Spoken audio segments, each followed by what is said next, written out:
नमस्कार साथियों, स्वागत है आप सभी का अंकित इंस्पायर्स इंडिया पर। मैं हूं अंकित अवस्थी। आप हैं मेरे साथ में एक ऐसी अंतरराष्ट्रीय खबर पर चर्चा करने के लिए जिसे जानने के बाद एक पल के लिए यह लगने लगेगा कि यार ये अमेरिका किसी का भी सगा नहीं है क्या। मतलब ये किस तरह की हरकतें करता है, क्या इसकी हरकतों को देखना, इसको मानना, एक तरह से वैलिडेट करना सही है क्या। आज के सेशन में हम चर्चा करने वाले हैं कुछ ऐसे ही घटनाक्रम की जिसने पूरी दुनिया को स्तब्ध कर दिया है, पूरी दुनिया को सरप्राइज कर दिया है यह जानने और मानने में कि इस दुनिया में अगर अमेरिका कुछ चाह ले तो हमारा सेशन अटक सकता है, चल सकता है, चल गया है। करो भाई। हाँ जी, तो कुल मिलाकर के बात यह है कि आज के सेशन से मैं आप लोगों के सामने एक ऐसी बात रखने जा रहा हूं जिसे जानकर आपको लगने लगेगा कि यार अगर अमेरिका किसी के पीछे है तो वो भले के लिए है कि या बुराई के लिए है, नहीं पता चल सकता। मैं क्यों कह रहा हूं, जरा ध्यान से सुनिए। आज सुबह के सेशन में हमने अपनी पाठशाला पर आरएनए में आपको बताया था कि प्रधानमंत्री मोदी अमेरिका की यात्रा पर जा रहे हैं। कब से कब तक जा रहे हैं? 21, 22, 23 सितंबर की यात्रा पर जा रहे हैं। ऐसे में इनकी यात्रा के बारे में बताया और यह बताया कि प्रधानमंत्री जाएंगे तो बाइडेन परिवार से मिलेंगे और ट्रंप से भी मिलेंगे।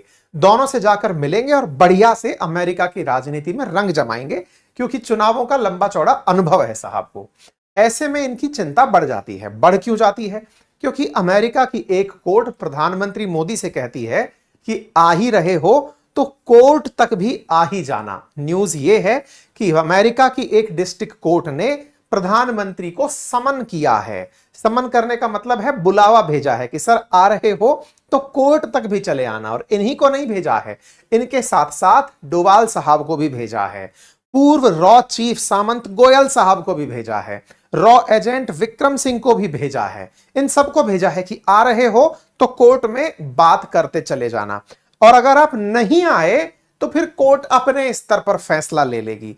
बड़ा ही विचित्र है यह घटनाक्रम, और इसके पीछे जो जिम्मेदार व्यक्ति है वो ये, जिसका नाम है गुरपवन सिंह पन्नू। क्या है पूरा मामला, डिटेल में मैं आप लोगों को बताता हूं। साथियों, आपको याद है कि आज से कुछ समय पहले पूरे देश में एक बहुत बड़ा मसला चला था। मसला किस बात का था? मसला इस बात का था कि जो खालिस्तान प्रोटेस्टर्स हैं वो डिमांड कर रहे थे अपने लिए एक अलग देश की। और भारत के जब भी कोई राजनेता अमेरिका, कनाडा, ब्रिटेन की यात्रा पर हुआ करते थे तो प्रोटेस्ट करने के लिए सड़कों पर आ जाते थे। अमेरिका का आरोप है, या पन्नू का आरोप है, कि इंडिया वालों ने प्रोटेस्टर्स को शांत कराने के लिए जो इनके लीडर्स थे उनको मरवाने का निर्णय लिया। ऐसे में ही एक खालिस्तानी सेपरेटिस्ट जिसका नाम था निज्जर, उसकी जून 2023 में हत्या हो जाती है। और ऐसा ही एक एक्टिविस्ट हुआ करता था पन्नू। इस पन्नू को भी मारने की बात तैयारी के साथ कर दी गई थी। ये सुर्खियां हमने आपके सेशंस में कई बार पहले भी डिस्कस की हैं और बताया है कि पन्नू को अमेरिका में मरवाने वाला था भारत, और इस बारे में यह भी बताया गया कि खालिस्तानियों को भारत मरवा रहा है। ऐसा ब्रिटेन ने ऐसा कनाडा ने और अमेरिका ने हमारे ऊपर आरोप लगाए थे। कनाडा और अमेरिका के आरोप के साथ साथ अमेरिका वाले तो इतना तक पहुंच गए कि इंडिया वाले निखिल गुप्ता नामक एक रॉ एजेंट के माध्यम से व्यवसायी बनाकर पन्नू को मारने का बकायदा टारगेट किलिंग का पैसा तक दिलवा चुके थे कि भाई पन्नू को मार दो। पन्नू दोहरी नागरिकता रखता है, इसके पास अमेरिका की नागरिकता भी है और इसके पास कनाडा की नागरिकता भी है। दोनों जगह की इसके पास नागरिकता है। तो अमेरिका वाले इसे अपना मान रहे हैं, कनाडा वाले इसे अपना मान रहे हैं, और चूंकि दोनों का नागरिक है इसलिए यह मरने वाला था। तो ये लोग चिंता में हैं कि इंडिया वाले इसे घर बैठे हुए मार रहे थे। मैंने आपको इस बारे में पहले भी एक सेशन में जानकारी दी थी कि खालिस्तानी मर क्यों रहे हैं। इस पर मैंने आपको जून 2023 में ही सुर्खी कवर कर दी थी, जब निज्जर की मौत हुई थी और दुनिया भर में जो खालिस्तानी सेपरेटिस्ट डिमांड करके झंडा उठाते थे उनकी मारे जाने की सुर्खियां बन रही थी। उसी दौर में प्रधानमंत्री मोदी जो हैं वो अमेरिका की यात्रा पर जा रहे थे, और उसी यात्रा के दौरान ये प्लानिंग की गई कि पन्नू वहां पर मोदी जाएंगे तो वहां किसी प्रकार की बकवास करेगा तो पहले ही इसको शांत कर दिया जाए। ऐसा अमेरिका का कहना है कि मोदी साहब की आने की यात्रा से पहले ही पन्नू को मरवाने की प्लानिंग हो गई थी। निखिल गुप्ता नाम के एक एजेंट ने बकायदा एक शूटर या फिर जो कॉन्ट्रैक्ट किलर था वो हायर किया था, और हायर करके उसको पैसे भी दे दिए थे, फर्स्ट किस्त भी दे दी थी, जिसके बाद उसको गिरफ्तार कर लिया गया था। ठीक है साहब, जस्टिन ट्रूडो इस बीच में जब भारत आए थे तब भी वो इस मुद्दे को उठाना चाह रहे थे, लेकिन नहीं उठा पाए थे। यहां से चले गए तो उन्होंने कहा कि आप लोग जांच करिए कि क्या आप खालिस्तानी एक्टिविस्ट्स को मरवा रहे हो। अमेरिका ने भी भारत से कहा कि भाई आप लोग इसकी जांच करवाते रहना। इस बीच में भारत और कनाडा के काफी संबंध बिगड़ गए, दोनों एक दूसरे के डिप्लोमेट्स को यहां से निकाल दिए। अमेरिका के पास कनाडा वाले जाकर जब दुखी हुए कि सर देखो इंडिया वाले नहीं सुन रहे हैं, तो अमेरिका ने कहा कि मैं तुम्हारे साथ हूं और किसी भी सिख सेपरेटिस्ट को मैं आपके देश में मरने नहीं दूंगा और मेरे यहां पर भी नहीं मरने दूंगा। इस बीच में भारत के और अमेरिका के संबंधों में थोड़ी बहुत खटास आई। यह खटास तब ज्यादा बढ़ गई जब यह बात जानकारी बाहर निकलकर आई कि अमेरिका के अंदर एक केस दर्ज होता है अमेरिकी कोर्ट में। US attorney announces charge in connection with foiled plot to assassinate US citizen in New York city. ये न्यूज अगर आप देखें तो 29 नवंबर 2023 की है, जिसमें यह जानकारी निकलकर आती है कि अमेरिका की एक कोर्ट के अंदर, जो कि सदर्न डिस्ट्रिक्ट ऑफ न्यूयॉर्क में स्थित है, इस कोर्ट के अंदर एक केस दर्ज किया गया है। और वो दर्ज इस बात पर है कि अमेरिका की धरती पर अमेरिकी नागरिक को मारने की प्लानिंग निखिल गुप्ता नाम के व्यक्ति ने की थी। यह जानकारी मैंने आपको उस समय भी दी थी, और यह जानकारी अगर आप न्यूज के साथ चलते हुए देखें तो 29 नवंबर 2023 की है। आप सभी लोग इस बात को एक बार गहराई से यहां पर ऑब्जर्व कर लें तो बेहतर होगा कि यहां पर डेट्स जो हैं वो नवंबर 2023 की है। और नवंबर 2023 की इस डेट के साथ साथ अगर आप यहां पर एक चीज और ऑब्जर्व करें, 29 नवंबर 2023 की है, यहां पर अगर ऑब्जर्व करें तो यह सदर्न डिस्ट्रिक्ट ऑफ न्यूयॉर्क नाम की कोर्ट है, जिसमें यूएसए वर्सेस निखिल गुप्ता का केस दर्ज हुआ है। तो यूएसए वर्सेस निखिल गुप्ता के केस में यहां पर सारी जानकारी दी गई थी। यहां पर एक लाइन बोली गई थी कि CC1 has variously described being employed by Indian government as a senior field officer with responsibility in security management and intelligence.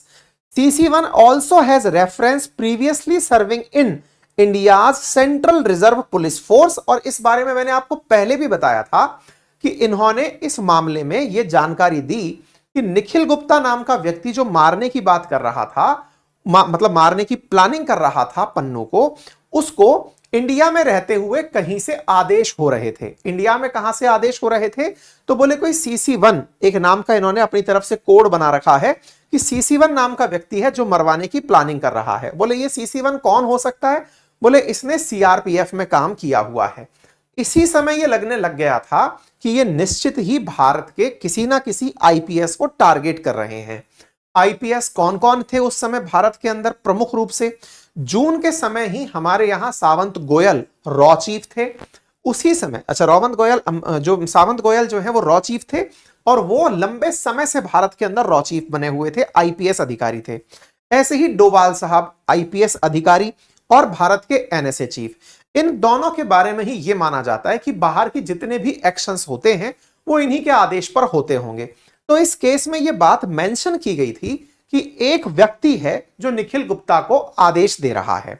यह जानकारी जब बाहर आई तो इसके बाद अमेरिका की तरफ से अपना सिक्योरिटी का जो NSA है वो इंडिया भेजा गया। बकायदा तस्वीरें बाहर निकल कर आई कि निखिल गुप्ता ने पहले पैसे दिए थे, फिर निखिल गुप्ता को चेक रिपब्लिक नामक देश से गिरफ्तार करके लाया गया, फिर गिरफ्तार करके लाया गया, उसकी तस्वीरें आई। और इसी बीच में इस साल के मध्य में जून 2024 में अमेरिका के जो जैक सुलिवान हैं वो इंडिया आते हैं। उनके इंडिया आने पर प्रश्न खड़े होते हैं कि क्या ये बात करने आए हैं क्या कि निखिल गुप्ता तो हमने पकड़ लिया और उसने आपके किसी IPS का नाम लिया है, तो डोवाल साहब आप हैं वो या सावंत गोयल साहब हैं, कौन है जरा बता दो। ऐसे में इनका यहां आना, प्रधानमंत्री से मिलना सवालों के घेरे में आता है कि निखिल गुप्ता के नाम पर अमेरिका भारत को दबाने का प्रयास कर रहा है, और वो इस CC1 का नाम जल्दी ही उजागर करेगा और बताएगा कि आपके देश में वो कौन था जो इसको परमिशन दे रहा था। खैर साहब, चेक रिपब्लिक से ये आते हैं। हमने इस पूरे पर एक सेशन किया था आप लोगों को बताते हुए कि देखो भाई ये सारी जानकारी इस तरह से है। मैंने पूरी जानकारी आपको बहुत पहले ही दे चुका हूं, आज से 3 महीने पहले जब जैक सुलिवान इंडिया आए थे तब भी मैंने आपको यह बताया था कि इनका आने का मकसद, क्योंकि ये हर दिन नहीं घूमता है, ये व्यक्ति अमेरिका का एनएसए है और अगर ये इंडिया आया है तो इसके पीछे कोई गहरा मकसद छिपा है। और उस गहरे मकसद में जो सबसे बड़ी जानकारी मुझे लगी थी वो ये थी कि ये व्यक्ति इंडिया आया है नेगोशिएट करने, इंडिया की सरकार से नेगोशिएट करने आया है कि भाई या तो आप हमारे अनुसार चल लो, नहीं तो आपके बारे में दुनिया में बता देंगे कि आप अपने विरोधियों को मरवाते हो। इससे आपकी लोकल राजनीति में बहुत ज्यादा बेइज्जती हो जाएगी। आप दुनिया भर में जिस बात का लोहा मनवाते फिर रहे हो कि हम तो अंतरराष्ट्रीय स्तर पर अपनी अंतरराष्ट्रीय नीति के कारण जेम्स बॉन्ड जैसा विदेश मंत्री लेकर बैठे हैं, अगर हमने आपको बता दिया आपके यहां का ये आदमी ऐसा कर रहा है तो आपकी देख लो, आपके ही देश में आपके ही खिलाफ झंडे उठ जाएंगे कि आप लोकतंत्र की पालना नहीं करते, अपने विरोधियों को मरवाते हैं। इस व्यक्ति का यहां आना इसी प्रकार से कयास देकर गया। इसके कयास में यह बात भी निकल कर आई कि ये लोग भारत को दबाने का प्रयास कर रहे हैं। यह घटना बीती होगी, जून में सुलिवान चले गए, इसके बाद में भारत की तरफ से रूस की यात्रा हो गई, यूक्रेन की यात्रा हो गई, तमाम चीजें हो गई। आज सुर्खी निकलकर अचानक आती है और वो क्या आती है, अब तक देखो पूरी कहानी में सुलिवान ने यह नहीं बताया था कि वो CC1 कौन है। यहां ध्यान देने योग्य बात है भाई, मैं फिर से बता दे रहा हूं, याद करिएगा। ये यहां आए, इन्होंने जिस केस का हवाला दिया उसमें निखिल गुप्ता का मामला था, वहां पर मेंशन था CC1। CC1 कोई CRPF में IPS ऑफिसर रहा होगा, उसकी बातें थी, लेकिन यह नहीं बताया था कि हुई CC1। ठीक है, अब जून के बाद की घटना में अचानक आज की सुर्खी आती है, और वो सुर्खी क्या आती है?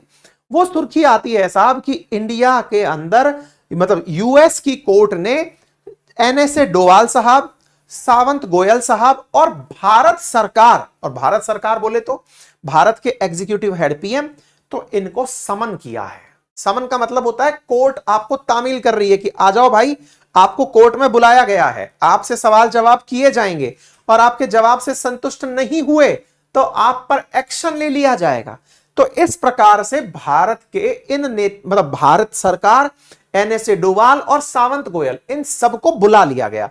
आइए सर, आपका यहां पर न्यूज बनता है और न्यूज बनकर आता है कि प्रधानमंत्री नरेंद्र मोदी की अमेरिकी यात्रा जो 21, 22, 23 तारीख को होने वाली है, उससे पहले अमेरिकी प्रशासन की कोई कूटनीतिक चाल निकलकर आती है जिसमें भारत सरकार पर पन्नू की हत्या की साजिश रचने का आरोप लगाया जाता है। जब आप ये न्यूज सुनते हैं तो इस न्यूज के सुनते ही आपके दिमाग में पहली थॉट जो आएगी वो क्या आएगी कि अब तक अमेरिका वालों ने नहीं बताया था कि कौन है वो CC1। तो क्या अमेरिकी सरकार ने यह बता दिया है कि CC1 कौन है? बहुत बड़ा सवाल। क्यों? क्योंकि सुलिवान जब आए थे तब हमको धमकी दे रहे थे। ऐसे में भारत के प्रधानमंत्री का जाना तय हो गया है, 21, 22, 23 तारीख अनाउंस हो गई है। जाने से पहले बाइडेन प्रशासन की तरफ से यह न्यूज आना कि आपके यहां पर निखिल गुप्ता, भारत सरकार, सावंत गोयल, अजीत डोभाल साहब, इन सब के खिलाफ बुलावा है। आ जाओ साहब, समन आ गया है। अमेरिकी कोर्ट ने 21 दिन में इस समन का जवाब देने का कहा है। अब अमेरिका की एक जिला अदालत द्वारा भारत सरकार को समन भेजना, यह कितनी बड़ी, मतलब एक प्रकार से समझिए कि अंतरराष्ट्रीय स्तर पर कितनी बड़ी इंसल्ट के रूप में कंसीडर किया जाना चाहिए। अमेरिका कैसे भारत की विदेश नीति को धता बता रहा है, इसको समझना चाहिए। अमेरिका सीधे शब्दों में हमसे कह रहा है कि देखो, आपको लगता था कि हम आपकी विदेश नीति की तारीफ करते हैं, हम आपकी विदेश नीति से डर गए हैं, आपने रशिया और अमेरिका को बैलेंस कर दिया है। आज आपके प्रधानमंत्री हमारी यात्रा पर हैं और हमारी कोर्ट उनके खिलाफ समन निकाल रही है, डोभाल साहब के खिलाफ समन निकाल रही है कि आइए जवाब देकर जाइए, और जवाब 21 दिन में देकर जाना जरूरी है। ऐसे में जून में अमेरिकी सरकार के द्वारा मांगा गया जवाब और इनके कोर्ट के द्वारा मांगा गया जवाब हमारे सामने काफी सारे बुनियादी सवाल खड़े कर देता है। और वो क्या है कि अमेरिका की नजर में उसके नागरिक नागरिक हैं और दूसरे देश के लिए जो मोस्ट वांटेड हैं, जो UAPA के तहत घोषित आतंकवादी हैं, उन्हें भी अमेरिका अपने यहां पर एज ए नागरिक ट्रीट कर रहा है और एक आदमी के नाम पर भारत को बदनाम कर रहा है। मतलब आप इससे ज्यादा क्या मानेंगे कि 140 करोड़ भारतीयों को लीड करने वाली सरकार, उसके नेता, उसके प्रशासनिक अधिकारी एक तरफ, और एक आतंकवादी एक तरफ। अमेरिका के इस बयान से, अमेरिका के इस प्रयास से तो यही प्रतीत होता है। मैं आपको एक चीज यहां पर लेकिन बड़ी चीज याद दिला देता हूं। ये जो पूरी प्रक्रिया है, इसमें आपके दिमाग में एक प्रश्न खड़ा हुआ होगा, और वो ये कि क्या उस वाले केस में जो यूएसए बनाम निखिल गुप्ता था, उस केस में CC1 का नाम उजागर हो गया है क्या? आंसर है नहीं। तो फिर यह क्या हुआ? देखो, निखिल गुप्ता के मामले में केस हुआ, यह तो सत्य है, लेकिन आज जो केस है ना, वो क्या है उसको जरा आप समझ लें। ये पन्नू जो है ना, वो डेढ़ शाना है। इसको मीडिया की फुटेज खाना आता है। इसको पता है कि इंडिया की सुर्खी कैसे बनना है। इसको पता है कि अपने प्रोटेस्ट को दम देने के लिए मीडिया में कैसे आया जाता है। बड़ा स्मार्ट आदमी है। कैसे? देखो, अब मैं आपको एक कारस्तानी बताता हूं जो ध्यान से देखने पर पता चलेगी, अदरवाइज लोग तो इसको समझेंगे कि सरकार, अमेरिकी सरकार ने धोखा कर दिया है। मैं इसलिए कह रहा हूं, अब यहां पर थोड़ा आपको स्मार्टली देखने की जरूरत है। क्या स्मार्टली देखने की जरूरत है? न्यूज पढ़िए। Pro Khalistani separatist sues India over alleged assassination plot. मेरे प्यारे साथियों, जो न्यूज भारत के खिलाफ अमेरिकी सरकार के प्रयास के रूप में देखी जा रही है, असल में वो इस आदमी ने भारत के खिलाफ उस ही कोर्ट में जहां निखिल गुप्ता का मामला चल रहा है, वहां इसने एक केस दायर कर दिया है। मामला अलग है, केस फाइल अलग है, लेकिन न्यूज वही है, क्योंकि कोई ये पकड़ ही नहीं पा रहा कि ये कौन सा मामला उठाकर ले आया है। अब ध्यान से सुनना, मैंने इसलिए शुरुआत में आपसे कहा था, यूएसए वर्सेस निखिल गुप्ता वो एक फाइल है जो बंद लिफाफे में पेश की गई कोर्ट के सामने, लेकिन कोर्ट वही न्यूयॉर्क की साउथ डिस्ट्रिक्ट कोर्ट थी। इसी कोर्ट में यह व्यक्ति स्मार्टनेस करके, इसको पता है कि मोदी जी आने वाले हैं, 2 दिन में हर जगह सुर्खियों में यही होगा कि मोदी जी अमेरिका में हैं, लेकिन ऐसे में इनसे ज्यादा न्यूज पन्नू की कैसे आए? तो ये पन्नू क्या किया, अब आप समझें। ये महाराज जाते हैं, गुरपवंत सिंह पन्नू वर्सेस केस दायर करते हैं the government of India, Ajit Doval, Samant Goel, Vikram Yadav, Nikhil Gupta and does 1260। Interestingly ध्यान देने योग्य बात यह है कि यह भी उसी कोर्ट में मामला दायर किया जाता है, साउथ डिस्ट्रिक्ट ऑफ न्यूयॉर्क, ताकि इंडियन मीडिया तो वैसे ही जल्दबाजी में है, वो कंफ्यूज हो जाए और वो यही सोचे कि उस कोर्ट ने ही, जहां पर अब तक नाम डिक्लेयर नहीं हुआ था कि कौन है वो CC1, भारत में तो मिस्ट्री बनी हुई है ना अभी तक कि निखिल गुप्ता को आदेश कौन दे रहा था, जैक सुलिवान किसके नाम पर बार्गेनिंग करने गए थे। ये भाई साहब जैक सुलिवान से भी एक कदम आगे निकलकर ऐसे मौके पर जब पीएम की यात्रा होने वाली हो, जाकर ये नाम लिखाकर केस कर देता है। ये वैसे ही है कि आप किसी XYZ व्यक्ति के नाम केस दायर कर दें और कोर्ट उस XYZ व्यक्ति को बुला ले कि भैया आपके खिलाफ केस पेश हुआ है, अपना पक्ष रखने के लिए हाजिर हो, 21 दिन का समय है। तो देखो, इतना सा केस, ये जैसे अपने डिस्ट्रिक्ट जज में जाकर, अपने डिस्ट्रिक्ट कोर्ट में जाकर आप केस दायर करा दें, ये वैसा ही मामला है। इनके डिस्ट्रिक्ट कोर्ट के अंदर मामला दायर कराया गया है और हेडलाइन बड़ी बन गई है। मतलब आप देखें, गवर्नमेंट ऑफ इंडिया इनका नाम लिखा गया है और कहा गया है within 21 days after service of this summon on you or 60 days if you are the United States or USA agency or an officer or employee of US described federal का कानून यो, you must serve on the plaintiff an answer to attached complaint or motion under rule 12 of federal rules of civil procedure। मतलब इसके अंदर कहा गया है कि अगर if you fail to respond, judgment by default will be entered against you for the relief demanded in complaint।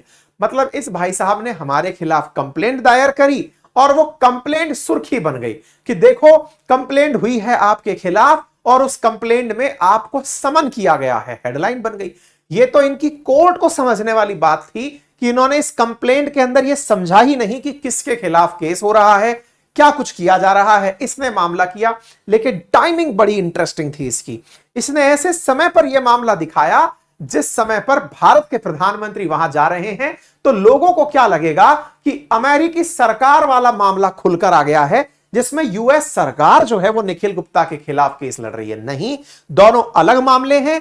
यह मामला अलग है और वो मामला अलग है। यानी कि एक तरीके से अमेरिकी सरकार ने अभी तक अपने पन्ने नहीं खोले थे, अपने पत्ते नहीं खोले थे कि कौन है CC1, वहीं यह बंदा अपने पत्ते खोल चुका। इसको लगता है कि यही लोग CC1 हैं और इन्हीं को बुलाना चाहिए।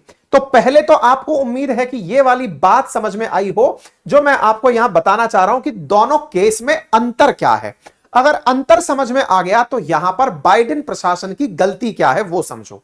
इनके डिस्ट्रिक्ट कोर्ट ने अगर इस तरह का फैसला सुनाया है या इस तरह से समन भेजा है, समन किसी को भी भेजा जा सकता है, पार्टी किसी को बनाया गया उसको समन भेज दिया गया, और समन पे अगर आप नहीं जाते एक बार में तो आपको दोबारा समन भेजा जाता है। उनके यहां के कानून जिस तरह से आपको बुलावा देना चाहते हैं वैसे समन भेजा जाता है, और अगर आप उन समन्स पर नहीं रिएक्ट करते तो फिर अगर फैसला सुनाया गया तो वो आपके खिलाफ भी सुनाया जा सकता है।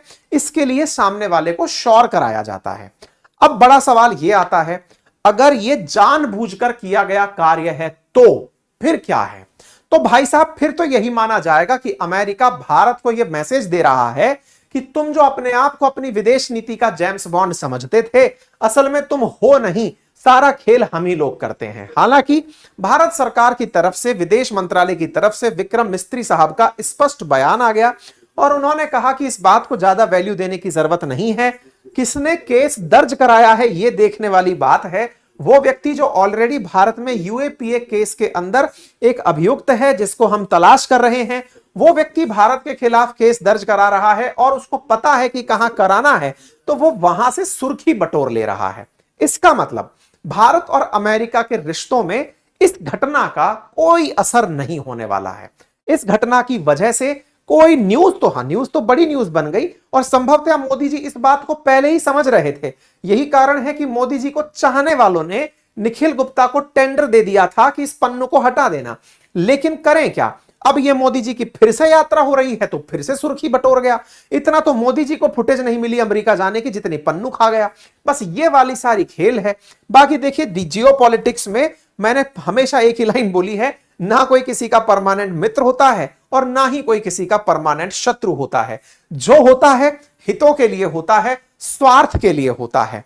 अंतरराष्ट्रीय कूटनीति में कौन सा किसके साथ कब हो जाए किसी को नहीं पता है। हां, लेकिन यह हम जरूर कह सकते हैं कि आने वाले समय में भारत को साम दाम दंड भेद किसी भी प्रकार से हर देश, चाहे फिर वो रूस हो चाहे वो अमेरिका हो, हर देश अपनी तरफ लाने का प्रयास जरूर करेगा, क्योंकि ये उभरती हुई शक्ति है और इस उभरती हुई शक्ति को किसी भी तरह से डेंट पहुंचाने का प्रयास किया जा सकता है। लेकिन ध्यान रखिए, आपका आत्मसम्मान, आपका अपने ऊपर आत्मबल ही भारत को सम्मान दिलाएगा। अमेरिका क्या सोचता है भारत के बारे में, जब आपको इस बात से फर्क पड़ना बंद हो जाएगा, भारत की राजनीति में अमेरिका क्या सोचता है उसका महत्व खत्म हो जाएगा, तभी कहीं जाकर के भारत इंटरेस्टिंग तरीके से, भारत प्रोग्रेसिव तरीके से दुनिया के सामने अपने स्टैंड को रख पाएगा। जस्ट लाइक सऊदी अरब, जब कहा गया था कि खशोगी की हत्या प्रिंस ने करवाई है, उसके बाद भी अमेरिका के बाइडेन को खुद झुकना पड़ा था, आगे से हाथ मिलाना पड़ा था, लेकिन खशोगी की हत्या के बावजूद सलमान प्रिंस जो हैं वो झुके नहीं थे।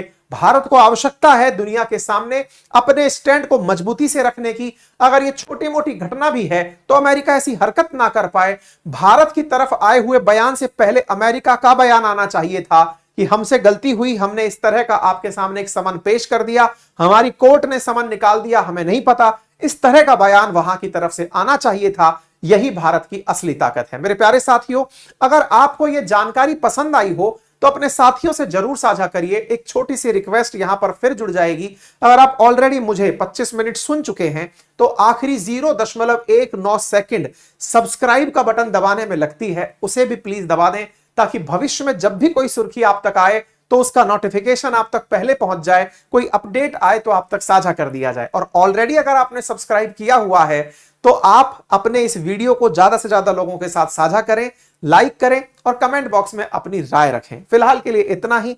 बाकी अन्य विद्यार्थियों के साथ जो पढ़ने लिखने वाले हैं उनके साथ एप्लीकेशन पर हमारे रिकॉर्डेड कोर्स अपनी पाठशाला पर उपलब्ध हैं। जीए फाउंडेशन के, आरएएस फाउंडेशन के, साथ ही साथ हमारी टेस्ट सीरीज तमाम प्रकार के एग्जाम्स के लिए उपलब्ध हैं। आप उन्हें एक्सेस कर सकते हैं। हमारे हैंड रिटन नोट्स उपलब्ध हैं जिन्हें आप घर बैठे हुए मंगा सकते हैं। बेहतरीन प्रकार का कंटेंट आपके लिए उपलब्ध है। फिलहाल के लिए इतना ही। अपना ख्याल रखें।